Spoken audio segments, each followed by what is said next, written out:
श्रीमद् भगवद गीता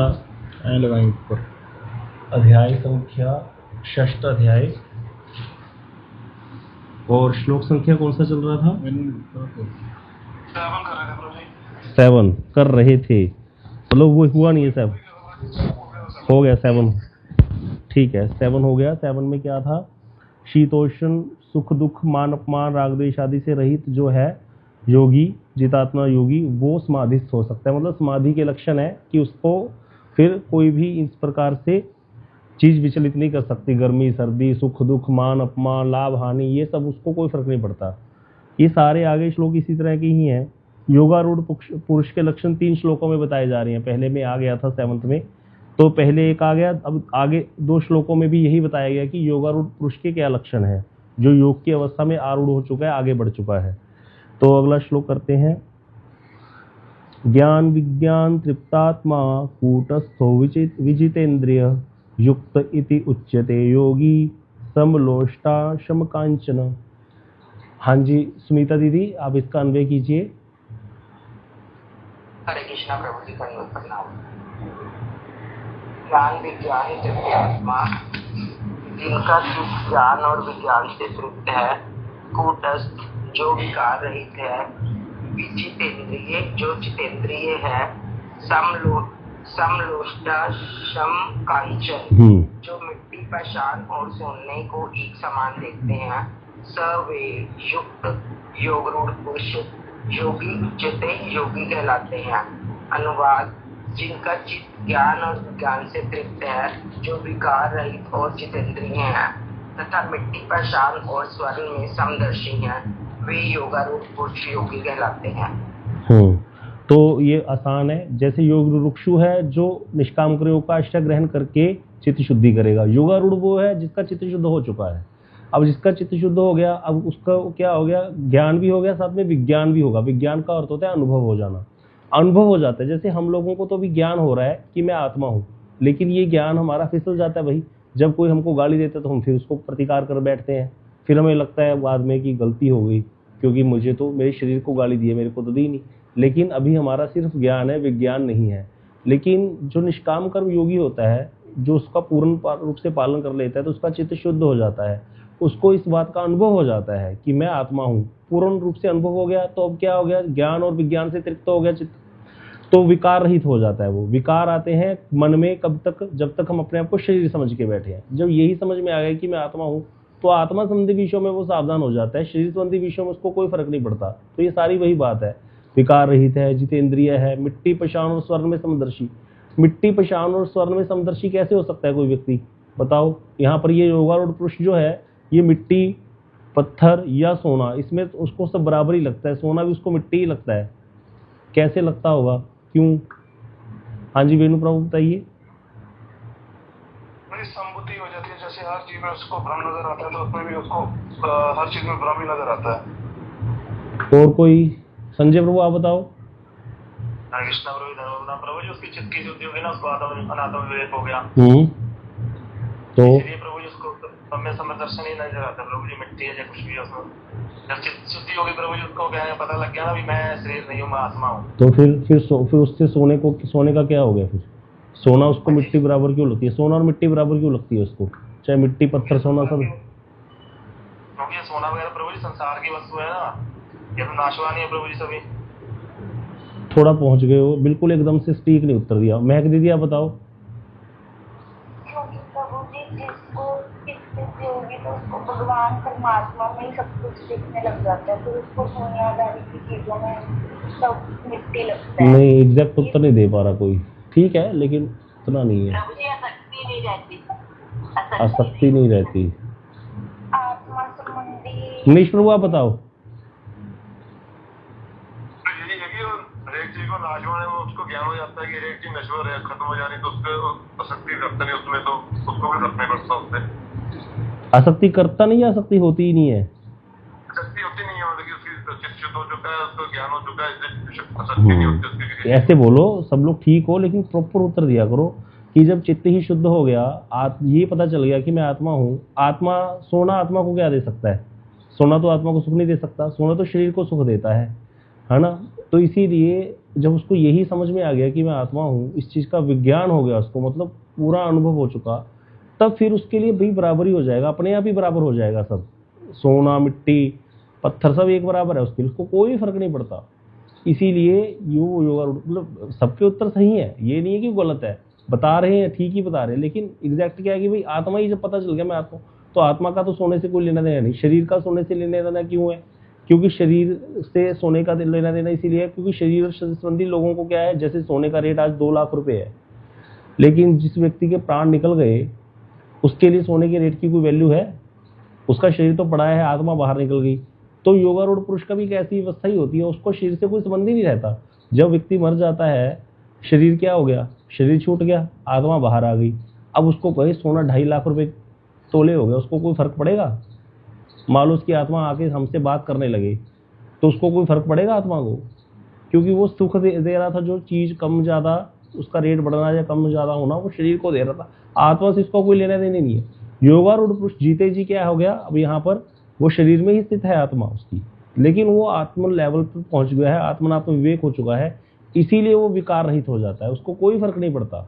ये अच्छे से समझो इसको कि क्यों वो ऐसे हो जाता है। ये नहीं कि वो बुद्धिपूर्वक वो करता है, ऐसा हो जाता है, अपने आप ही हो जाता है। जैसे ही समझ में आया एकदम से हो गया, बस जैसे आत्मा वाला ज्ञान आया, हृदय में विज्ञान आया, एकदम से सारा संसार वासना नष्ट हो जाएगी अपने आप। तो यही यहाँ पर बताया जा रहा है। लेकिन भगवान के बारे में विषय में इसको ज्ञान नहीं होगा। अभी जैसे वो महक दीदी बता रही थी, वो तो तभी होता है जब त्वम पदार्थ को तत्पदार्थ में लीन करने की चेष्टा करता है, फिर उसके लिए उसको फिर भक्ति का ही आश्रय ग्रहण करना पड़ेगा, उसके बिना होगा नहीं। ये जो निष्काम कर्म योग है, ये हमें अपने बारे में तो बता देता है, आत्मा के बारे में, लेकिन परमात्मा के विषय में ज्ञान नहीं दे सकता निष्काम कर्म योग। ठीक है ना, ये चीज भी ध्यान रखनी है, क्योंकि भक्ति ही निर्गुण है, वही भगवान से मिला सकती है। निर्गुण साधन ही करना पड़ेगा, चाहे परमात्मा का दर्शन करना है, या ब्रह्म में लीन होना है, या भगवान में जा करके भगवान की लीला में प्रवेश करना है, उसके लिए निर्गुण साधन चाहिए। तो ये ज्ञान निर्गुण साधन नहीं है। सत्व संजायते ज्ञान, सत्व गुण से ज्ञान आ जाता है, इसको समझना है। तो वो ज्ञान कौन सा आता है? आत्मा वाला ज्ञान आ जाता है, परमात्मा वाला नहीं आता। तो इसीलिए आगे क्या कह रहे हैं, उपदिष्ट ज्ञान और विज्ञान अर्थात ज्ञान का अपरोक्ष अनुभव। अपरोक्ष अनुभव, यहाँ पर अपरोक्ष शब्द का अर्थ वो वाला शब्द नहीं लेना कि प्रत्यक्ष, तो फिर उसके वो उल्टा अपरोक्ष, तो फिर प्रत्यक्ष होगा, मतलब हृदय में अनुभव कर लेता है व्यक्ति। तो उपदिष्ट ज्ञान और विज्ञान का हृदय में अनुभव करके इन दोनों के कारण उनका चित्त क्या हो जाता है? आकांक्षा रहित हो जाता है। कोई भी संसार की उसको आकांक्षा नहीं रहती, किसी प्रकार की भोग की वासना नहीं रहती। वे कूटस्थ होते हैं, अर्थात कूटस्थ मतलब एक ही स्वभाव हो जाता है उनका, एक लेवल हो जाता है उनका। हम लोग तो थोड़ा सा भी कोई ऐसी बात आए तो चंचल हो जाते हैं मन, लेकिन वो कूटस्थ हो जाते हैं, हृदय में उनको पता चल जाता है, अनुभूति हो जाती है मैं आत्मा हूँ। तथा सभी वस्तुओं में अनासक्त रहते हैं। उनके लिए लोष्ट अर्थात मृतपिंड इत्यादि एक समान होते हैं, उनके लिए कोई फर्क ही नहीं है, उनको सब एक बराबर लगता है, मिट्टी हो पत्थर हो सब एक बराबर है, उनके लिए कोई फर्क नहीं है। आगे कह रहे हैं, अर्थात जो अनंत काल तक विकार शून्य होकर स्वस्वरूप पर प्रतिष्ठित रहते हैं, उन्हें कूटस्थ, यहाँ पर गुरुदेव कूटस्थ की डेफिनेशन दे रहे हैं, जिसके अंदर कोई विकार ही नहीं पैदा होता, अपने स्वरूप में स्थित हो गया, उसको कूटस्थ कहते हैं। भक्त भी अपने स्वरूप में स्थित हो जाते हैं। भक्तों की भी, जो भक्त साधन करते हैं, उस साधन के द्वारा उनको क्या प्राप्त हो जाता है? जब मध्यम कोटि से लेकर भाव अवस्था तक पहुंचेगा, आगे जाकर के ये पता चल जाएगा मेरा भगवान के प्रति क्या भाव है, मेरा संबंध क्या है भगवान के साथ। कितने प्रकार का संबंध हो सकता है भगवान के साथ, कोई बता सकता है?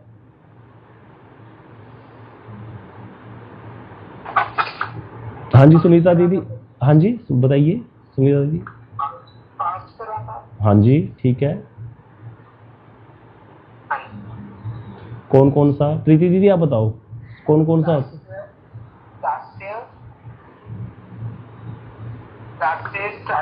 वात्सल्य, साख्य, मधुर। पूरा सही नहीं बता पाए, क्रम से बताना चाहिए था। प्रीति दीदी आप बताइए। मुझे शांत, दास्य, साख्य, वात्सल्य और मधुर। शांत, दास्य, सख्य बोलो, साख्य नहीं सख्य। शांत, दास्य, सख्य, वात्सल्य और मधुर। तो शांत रस पहले होगा। शांत रस का भक्त जो होता है वो क्या मानता है भगवान को? शांत रस का भक्त मानता है भगवान को कि भगवान क्या है? सबके हैं, और वो भगवान को अपने इष्ट देव के रूप में मानता है, उनके प्रति निष्ठा रखता है। जैसे वैकुंठ के जो भक्त होते हैं भगवान के, वो शांत रस के भक्त होते हैं। जैसे प्रहलाद जी एग्जाम्पल दी दीदी ने, ठीक है बिल्कुल। प्रहलाद जी शांत रस के, भीष्म पितामह शांत रस के भक्त हैं। वो कृष्ण को भगवान के रूप में पूजा करते हैं और ऐश्वर्य बुद्धि से उनकी वासना करते हैं, कभी भी भगवान से कुछ मांगते नहीं अपने के लिए। ये शांत रस का भक्त है। उसके बाद आ जाता है दास्य रस का भक्त। वो कौन होता है? जो भगवान के प्रति अपनी दास बुद्धि रखता है कि मैं भगवान का दास हूँ, तो इसीलिए उनके अंदर निष्ठा तो होती है शांत वाली। पिछले वाले का गुण अगले वाले में होगा, शांत की निष्ठा भी होगी दास्य रस वाले में, और एक अपना गुण होता है उसके अंदर। कोई बता सकता है दास्य रस के वक्त में क्या गुण होता है? प्रभु जी ममता। हाँ, ममता होती है अपने इष्ट के प्रति। जैसे हनुमान जी हैं, वो दास्य रस के भक्त हैं, उनकी राम जी के प्रति ममता है। जब भी कोई सेवा आएगी वो कहेंगे मैं करूंगा और मेरे हैं राम जी।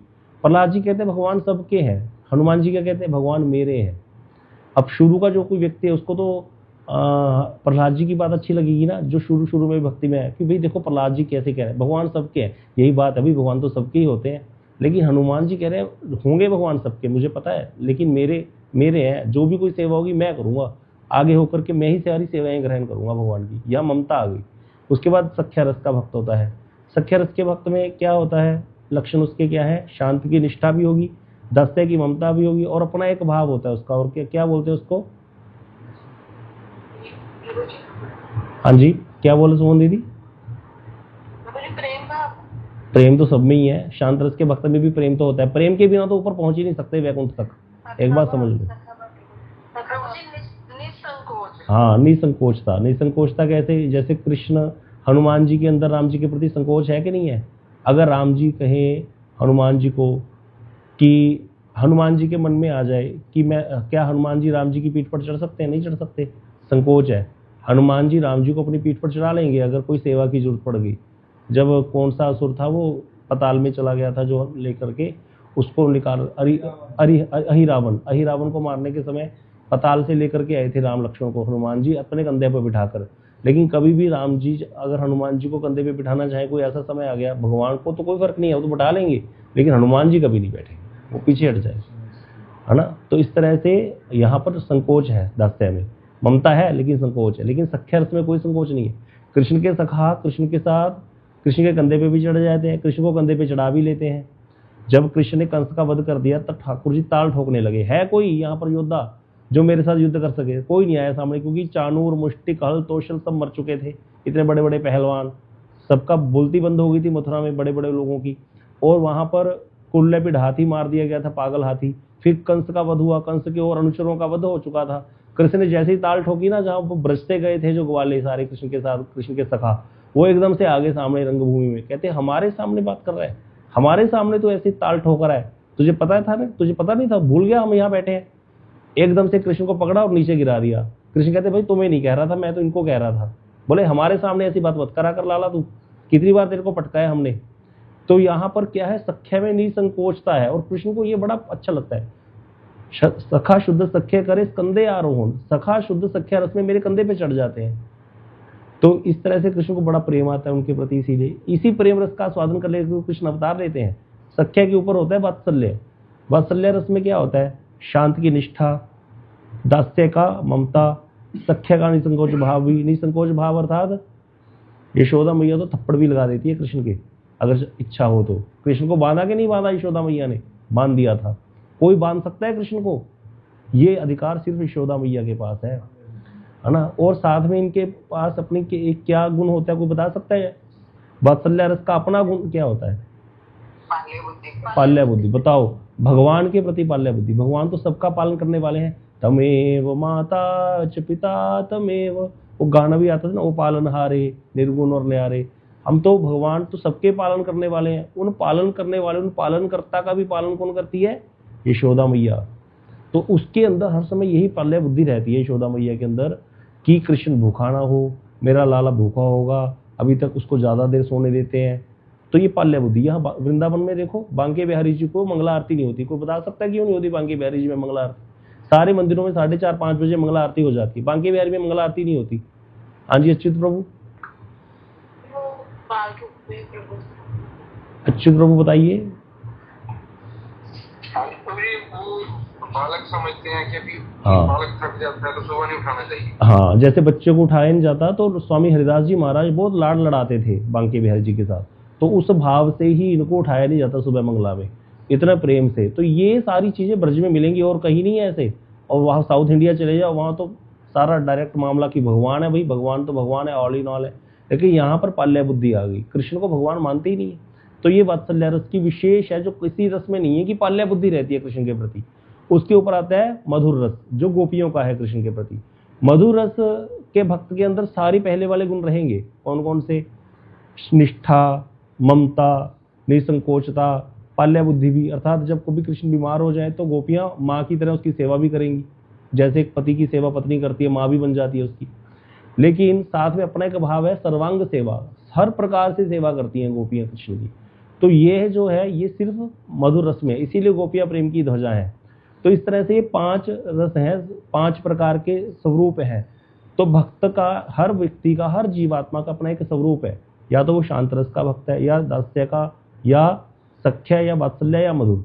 लेकिन जब कोई व्यक्ति संसार यात्रा में आ गया, जिसने भोग करने की इच्छा की, हम संसारी बन गए, भोग करने की इच्छा की, भगवान ने यहाँ भेज दिया, तो जो भोग करने की इच्छा से यहाँ आ गया, तो वो क्या करेगा? कर्म पे कर्म करेगा। इसीलिए संसारी हो गया। इसलिए कर्म का फल क्या है? जड़ शरीर और सुख और दुख। इसीलिए सुख और दुख के चक्कर में फंस जाता है। अच्छा कार्य करता है, स्वर्ग की प्राप्ति कर लेगा, पुण्य खत्म होने पर दोबारा नीचे गिरेगा, दोबारा कर्म करेगा, बहुत सारी तपस्याएं करेगा, राज मिलेगा, राज मिलकर के फिर नरक भोगेगा। इस प्रकार से आना जाना करता रहता है। उस समय किसी तरीके से उसको अगर साधु संग मिल जाए किसी विशेष कृपा से, तो वो समझ सकता है कि मैं कौन हूँ, भगवान का दास हूँ, और फिर वो भजन करने लग जाते हैं। जैसे हम लोग लग गए थोड़ा बहुत भजन करने, तब उसको भजन करते करते अपने स्वरूप की प्राप्ति हो जाती है। इन 5 में से उसका एक रस जो है वो निकल के आ जाता है कि मैं कौन से रस का हूँ। और इस तरह से जो इस सारे क्रम में एक बहुत बड़ा रिस्क है। वो क्या है? कोई बता सकता है? कोई व्यक्ति कर्मी होकर संसार में आ गया और उसको साधु संग नहीं मिला, तो उसके क्या चांस हो जाते हैं? कहां पर उसकी गलत पंगा हो सकता है? कोई बता सकता है?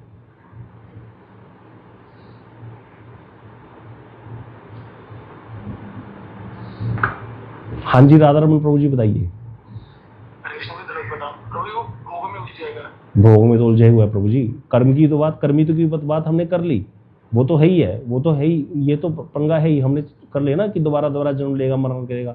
इस समय किसी तरह के साधु संग मिल जाए तो आगे बढ़ जाएगा। एक और चांस है कर्मी व्यक्ति का कि वो, हाँ जी परमानंद प्रभु आप बताओ। शांत रस तक ही रह जाएगा, मतलब आगे नहीं जा पाएगा। शांत रस तक तो तभी जाएगा ना जब उसको साधु संग मिलेगा। वो भी नहीं मिला उसको, तब क्या चांस है? हाँ जी रविश प्रभु आप बताओ। नहीं पकड़ पा रहे? हाँ जी। वो क्या कहते हैं जी, जो सोहम सोहम किया हुआ। हाँ ये उत्तर है। देखो समझ रहे हैं कुछ लोग, इतना सा उत्तर नहीं दे सके। एक कीर्तन में श्री भक्तिविनोद ठाकुर जी कहते हैं, कर्म बंध ज्ञान बंध आवेशे मानव अंध, तारे कृष्ण करुणा सागर। कितनी बड़ी बात है। व्यक्ति कर्मी होकर संसार में आया और ज्ञान में उलझ गया, जाकर के ज्ञान में उलझ गया तो फिर 5 रसों में से कुछ नहीं प्राप्त होने वाला, मुक्त हो जाएगा। मुक्ति को आईसीयू बोलते हैं भक्त लोग। मुक्ति को क्या बोलते हैं? आईसीयू। आईसीयू है। आईसीयू में क्या होता है पता है? क्या बोलते हैं इंग्लिश में? आईसीयू की फुल फॉर्म क्या है? Intensive care unit. वहां पर उसको बस वो मशीनें लगा दी जाती है और लेटा रहता है, कुछ पता नहीं, पाइपें लगा रखी होती है, व्यक्ति के मुंह में जा रहा होता है सारा कुछ अंदर ऐसे, है ना। तो आईसीयू है, इंटेंसिव केयर यूनिट आईसीयू। इसमें जाने के चांस हो जाते हैं कर्मी व्यक्ति के, अगर कहीं ज्ञानियों का संग हो गया, अगर कहीं भगवान बनने की इच्छा होगी, कोमा में चला जाएगा। अब क्या हो जाएगा? अब उसका ना शांत, ना दास्य, ना सख्य, ना वात्सल्य।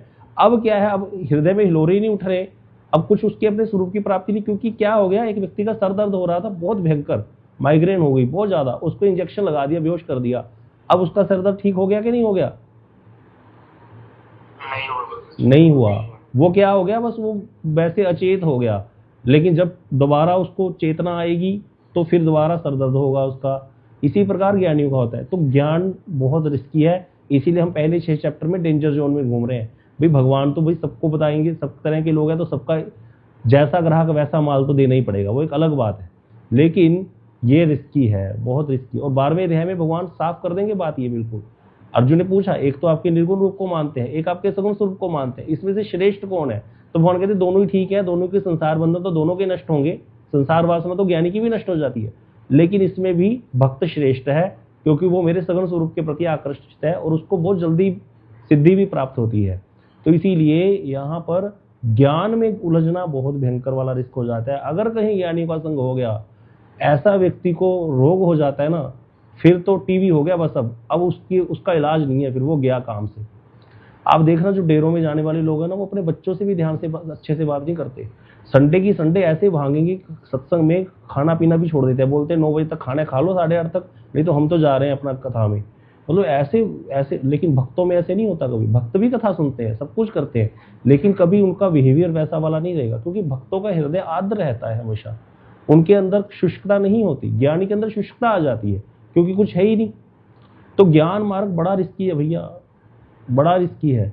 इसीलिए यहाँ पर ये कह रहे हैं, सर्वरूप गुरुदेव जो कह रहे हैं, जो अपने स्वस्वरूप में प्रतिष्ठित रहते हैं अनंत काल तक विकार शून्य होकर के, वो कौन रह सकता है? केवल भक्त रह सकते हैं, बाकी तो फिर सब यही है। तो यहाँ पर जो यहाँ तो कूटस्थ की डेफिनेशन दे रहे हैं ना गुरुदेव, लेकिन वैसे आत्मा की ही बात हो रही है यहाँ पर। अगला श्लोक करते हैं। सुहृद मित्र उदासीन मध्यस्थ द्वेष्य बंधुषु साधुष्वपि च पापेषु समबुद्धि विशिष्यते। प्रीति दीदी इसका अन्वय कीजिए। ये पहला शब्द बड़ा लंबा है। सुहृद मित्र उदासीन, अरे अर्थात वैरी जो होते हैं। सुहृद मित्र अरे उदासीन मध्यस्थ द्वेष्य बंधुषु, इसको छोड़ दो, इसका आप हिंदी कीजिए। मित्र वैरी उदासीन मध्यस्थ द्वेष्य और बंधुओं में, साधुओं में, अपनी जा पापेषु और पापियों में समबुद्धि समान भाव वाले विशिष्ट अर्थात अतिश्रेष्ठ होते हैं। मित्र शत्रु उदासीन मध्यस्थ द्वेष्य बंधु साधु तथा पापियों के प्रति भी समभावयुक्त पुरुष विशिष्ट अर्थात अतिश्रेष्ठ होते हैं। तो कैसे होते हैं वो व्यक्ति? चाहे उनका कोई सुहृद अर्थात अच्छा करने वाला हो, कोई मित्र हो, शत्रु हो, उदासीन। 3 तरह के लोग होते हैं संसार में, हमारा मित्र, हमारा शत्रु या उदासीन, जिससे हमसे कोई लेना देना नहीं है। मध्यस्थ द्वेष्य बंधु साधु, पापियों के प्रति, सबके प्रति वो संभाव हो जाता है। जो योगारूढ़ अवस्था में होता है उसको पुरुष विशिष्ट अतिश्रेष्ठ होता है, अतिश्रेष्ठ हो जाता है। वो उनको कोई फर्क नहीं पड़ता कि मेरे को कोई गाली दे रहा है या मुझको कोई प्यार कर रहा है। इस प्रकार से वो संभाव शिष्ट हो जाते हैं। इसका आगे वो कर लेते हैं। ये सारा वही बताया जा रहा है, कुछ खास नहीं है। सुहृद अर्थात संभाव से हितकामी, मित्र अर्थात स्नेहवशितकारी, है ना, और अरि अर्थात घातक, उदासीन अर्थात विवादी पक्षों की उपेक्षा करने वाला, मध्यस्थ अर्थात विवादी पक्षों की मध्यस्थता करने वाला, द्वेष्य अर्थात अपकारी होने करके कारण द्वेष करने योग्य है। अपकारी मतलब जो हमारा उपकार ना करके हमारा बुरा करता है। बंधु अर्थात संबंधी, साधु अर्थात धार्मिक, पापी अर्थात अधार्मिक। इतने सारे लोग होते हैं संसार में। सुहृद होते हैं, कोई मित्र होते हैं, कोई अरि होते हैं, शत्रु होते हैं, उदासीन भी होते हैं। उदासीन किसको बोलते हैं? कि जैसे हमारे जो ऑपोजिट लोग हैं, शत्रु लोग हैं, उनकी भी उपेक्षा कर देते हैं। मतलब वो मध्यस्थ होते हैं, जो विवादी पक्षों की भी मध्यस्थता करते हैं। हमारी भी बात सुन लेंगे, उधर जाके भी बात करेंगे। कई लोगों को आदत होती है ना, इधर भी लगाते रहेंगे आग, उधर भी लगा, वो तो ऐसे कह रही थी, अच्छा तुमने ऐसे कहा, फिर वहां भी जाकर, वो तो इस प्रकार के लोग मध्यस्थ बन जाते हैं। वो जो द्वेष्य, इस प्रकार से इतने प्रकार के लोग होते हैं। अपकारी होने के कारण द्वेष करते हैं जो हमसे। बंधु होते हैं, हमारे कोई संबंधी होते हैं जो, वो हमारे बंधु कहलाते हैं। साधु अर्थात धार्मिक लोग, पापी अर्थात अधार्मिक। इतने सारे लोगों के प्रति जो योगारूढ़ पुरुष है वो क्या होता है? समबुद्धि वाला होता है। वे विशिष्ट या श्रेष्ठ होते हैं। मिट्टी पत्थर सोना आदि में संभाव युक्त पुरुष से भी श्रेष्ठ होते हैं। इससे ये आगे पिछले श्लोक से भी आगे बता दिया, क्योंकि पहले वाला तो जो था योगारूढ़, वो मिट्टी पत्थर सोने में श्रेष्ठ था। अब ये वो तो जड़ वस्तु है। अब यहाँ पर ये इस तरह के लोग हैं जो हमको उद्वेग देने वाले हैं, हमारे चित्त को। इतने सारे लोग नाम सुनकर के कईयों को हाँ वो मेरे प्रति मध्यस्थता करती होती है, हाँ वो मेरे प्रति ऐसे द्वेष रखता है। इस तरह की बातें हमारे मन में अभी आनी शुरू हो गई होंगी कि हाँ वो मेरा द्वेषी है, वो मेरा बंधु है, वो मेरा साधु है। तो ये छोड़ना आसान नहीं होता, लेकिन कहते हैं योगारूढ़ इसको भी त्याग कर देते हैं। इसीलिए वो पहले वालों से भी श्रेष्ठ होता है। मतलब योगारूढ़ की इतनी अच्छी स्थितियां बताई जा रही है। तो पुरुष लोग में तो मिट्टी पत्थर स्वर्ण आदि में बताया गया योगी कहा गया, जो संबुद्धि विशिष्ट है। इन जड़ द्रव्यों में समदर्शी होने की अपेक्षा वे लोग योगारूढ़ पुरुषों में तीसरे श्रेष्ठ हैं, जो मित्र शत्रु उदासीन मध्यस्थ द्वेष्य बंधु साधु सब में समुद्धि है, वो उससे भी श्रेष्ठ है। अब आप देखो ये कितने सारे गुण हैं जिनके अंदर ये गुण होते हैं। वो कौन होते हैं? ज्ञानी या योगी। और एक्चुअल में ये गुण आ जाता है ज्ञानी और योगी में अगर वो निष्काम कर्मयोग का आश्रय ग्रहण करे। और उसके बराबर में एक कनिष्ठ भक्त है जिसको गुस्सा भी आता है अगर कोई उसका अपकार करता है, वो अपने मित्रों के प्रति थोड़ा ज्यादा झुकता भी है और अपने से शत्रु के प्रति दूर भी रहता है, और कृष्ण को भजन नहीं करने वालों की भी उपेक्षा भी करता है, क्योंकि भक्त समदर्शी नहीं होते, भक्तों के अंदर तो भेदभाव होता है भाई। जो मध्यम कोटि का भक्त है ना, उसके अंदर भी भेदभाव होता है। क्या भेदभाव होता है? इसके लिए श्लोक है, ईश्वरे तदिनेषु बालिशेषु दुष्टसुचु। भगवान और उनके जो भक्त हैं उनके प्रति तो कृपा करते हैं, हाँ, और उनको प्रेम करते हैं। प्रेम मैत्री कृपा अपेक्षा, मतलब एक 3 तरह के लोग होंगे, एक तो भगवान को मानने वाले, एक भगवान को नहीं मानने वाले, एक जो अभी भगवान को मानने लगे हैं, मतलब उससे जो निम्न कोटि का वैष्णव है। तो वो निम्न कोटि के वैष्णव के प्रति तो क्या रखते हैं? पाल्य बुद्धि की, ये मैं कृपा करते हैं उन पर तो। और जो मध्यम कोटि के वैष्णव हैं अपने बराबर के, उनके साथ मैत्री रखते हैं। और जो भगवान से द्वेष करने वाले कंस इत्यादि, रावण इत्यादि ऐसे कोई लोग होते हैं संसार में जो भगवान से द्वेष करते हैं, उनकी उपेक्षा करते हैं। तो यहाँ पर समबुद्धि कहाँ हुआ? जबकि मध्यम कोटि के वैष्णव की पावर पता है क्या है? विश्व चक्रवर्ती पाद जी कहते हैं मध्यम कोटि का वैष्णव किसी को भी भक्ति दे सकता है। जिसको मध्यम कोटि के वैष्णव ने चुन लिया, कृष्ण बाध्य है उसको भक्ति देने के लिए। सोचो, मध्यम कोटि का वैष्णव किसी को भक्ति दे सकता है। भक्ति कितनी बड़ी वस्तु है भक्ति। इतनी बात होने पर भी हम लोग अब यहाँ पर लेकिन किससे अट्रैक्ट होंगे? एक सामने हमारे ऐसा व्यक्ति है जो ज्ञानी है, योगी है, और ये निष्काम कर्मयोग का आश्रय ग्रहण करके ये इन सारी चीजों के प्रति संबुद्धि हो चुका है वो। अब हमारी तो भैया उसके प्रति अट्रैक्शन होगी ही होगी, लेकिन ये उसको ही पता चलेगा भक्तों की गुण, जिसने भक्तों का संग किया है, तब जाकर के वो समझ पाएगा कि भक्ति की क्या महिमा है। और ज्यादातर इसीलिए लोग ज्ञानी और योगी की तरफ अट्रैक्ट भी होते हैं, क्योंकि वैराग्य बहुत बड़ी वस्तु होती है। ज्ञानी और योगी के अंदर संसार के प्रति पूर्ण रूप से वैराग्य होता है हर चीज से, लेकिन भक्तों का ऐसे नहीं होता। हमारे जहां मैं बैठ के अभी कथा कर रहा हूँ, सामने विनोदवाणी गौड़िया मठ है। इस मठ के पास एक जमीन आज भी है, उस जमीन पर कब्जा कर लिया गुंडों ने। तो जब कब्जा कर लिया तो उस मठ से फोन आया हमारे गुरुजी को। तो गुरुदेव ने, जिनकी अभी हमारे चित्र पीछे लगा हुआ है, नारायण गोसाई महाराज जी ने हमारे मठ से कितने लोगों को भेज दिया, और वहां पर ब्रह्मचारियों ने खूब पत्थर चलाए जा करके उनको भगाने के लिए। वो लोग भी अटैक कर रहे हैं, इधर से भी अटैक हो रहा है। अब इस चीज को देख करके कोई व्यक्ति समझेगा भी चलो वो तो पत्थर मार रहे हैं जिन्होंने कब्जा किया, वो तो है ही गंदे, क्योंकि उनको संसार चाहिए। इनको क्या चाहिए? गीता में क्या लिखा भगवान ने? कोई व्यक्ति जिसने अच्छे से साधु संग नहीं किया, जिसको भक्ति की महिमा नहीं पता, वैष्णव और भगवान की वस्तु के प्रति जिसको आकर्षण नहीं है, वो क्या कहेगा? वो उसको गलत कहेगा कि नहीं कहेगा? पत्थर मारने वालों को, वैष्णव को कहेगा भाई देखो वो तो ऐसे हैं, तुम थोड़ी ऐसे होगे। मिट्टी पत्थर और सोने में भगवान ने कहा व्यक्ति समदर्शी होता है, और तुम लोग क्या जमीन के लिए झगड़ा कर रहे हो? कहेगा कि नहीं कहेगा? लेकिन आप सोचो, अगर वो आज बचा हुआ है मठ, तो कितने लोगों को वहां पर भक्ति करने का सहयोग प्राप्त हो रहा है। इसीलिए वो भक्ति का एक सेंटर है, जो कि बहुत कम है। आप देखना, कभी भक्तों के आश्रम बहुत कम मिलेंगे, ज्ञानियों के आश्रम देखना। सोहम आश्रम देखा है वृंदावन में, और छोर नहीं पता चलता उसका, कहाँ से शुरू हो रहा है कहाँ खत्म होता है।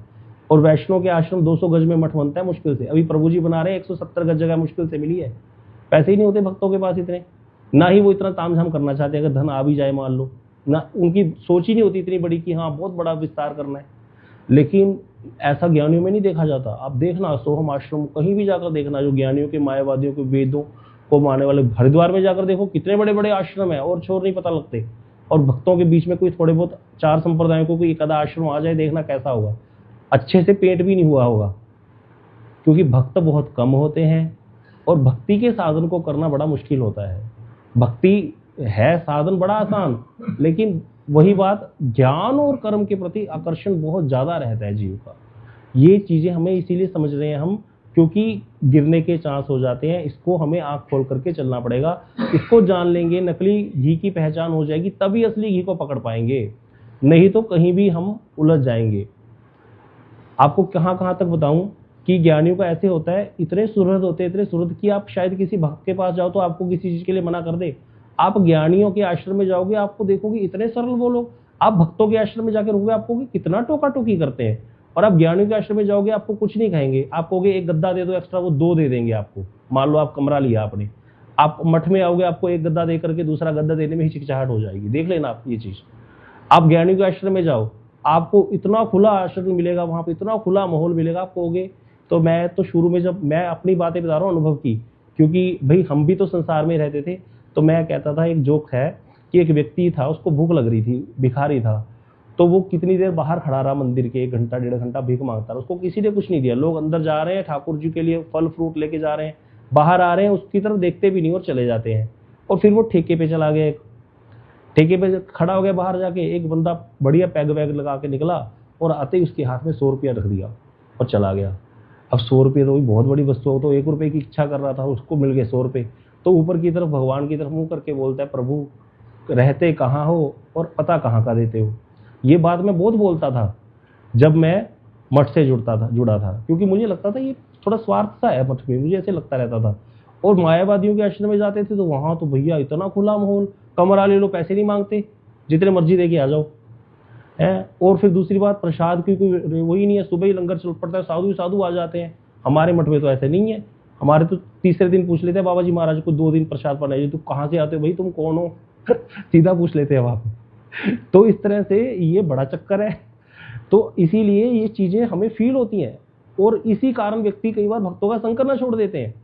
तो ये ज्ञान अगर हमको होगा, ये सारी चीजें हमें, ये प्रैक्टिकल बातें हो रही हैं अभी यहाँ पर। एक तो होता है कि भाई बड़ा चढ़ा करके बोलता रहे व्यक्ति, ये प्रैक्टिकल बात बता रहा हूँ मैं, प्रैक्टिकल पता होना चाहिए, फिर व्यक्ति संग कर पाएगा कि नहीं ऐसा ही है, फिर भी मुझे संग यही करना है क्योंकि भक्ति यहीं हो रही है, वहां भक्ति नहीं हो रही। ये इंपॉर्टेंट है, बात समझ लीजिए। ये क्लियर होगा तभी हम, नहीं तो फिर अट्रैक्ट होएगा ही होएगा। भाई जो शरीर को सुख दे रहा है वो तो अच्छा लगेगा ही ना हमको, अभी तो हम शरीर में ही बद्ध हैं। तो ये सब चीजें देखने को मिलेगी। आप कभी मायावादियों के आश्रम चले जाओ, पूरी बस ले जाओ, 2 बसें ले जाओ, आपसे कुछ नहीं पैसे मांगेंगे, सारा अरेंजमेंट कर देंगे आपका, और बस आपको ऐसा सुंदर सुंदर नाम लेके पुकारेंगे, वो राम प्यारे हो, कैसे हो, सारे आगे राम के प्यारे, इतना प्यारे प्यारे शब्द यूज करते हैं, मतलब क्या ही आनंद होता है, लेकिन भक्ति नहीं करते, बताओ।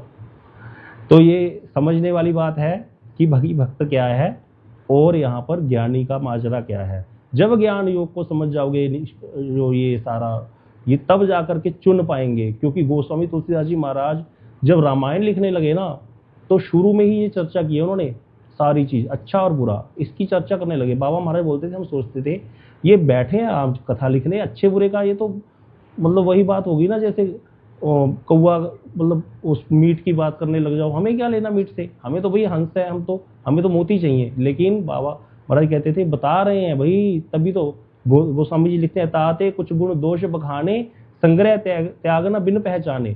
जब तक आप पहचान नहीं पाओगे, मैंने गुण और दोष बताए हैं कुछ लोगों के कि अच्छे कौन है, बुरे कौन है, भक्त कौन है, अभक्त कौन है, ज्ञानी कौन है, जब तक ये गुण दोष नहीं समझोगे तब तक संग्रह और त्याग नहीं कर पाओगे। मतलब किसको पकड़ना है और किसको छोड़ना है, ये कैसे कर पाओगे। गलत वस्तु को पकड़ के बैठ जाओगे, उसी में श्रद्धा कर लोगे, फिर एक बार श्रद्धा होगी तो फिर व्यक्ति छोड़ना नहीं चाहता। ये बड़ी भयंकर बात है। तो इसीलिए ये समझना जरूरी है।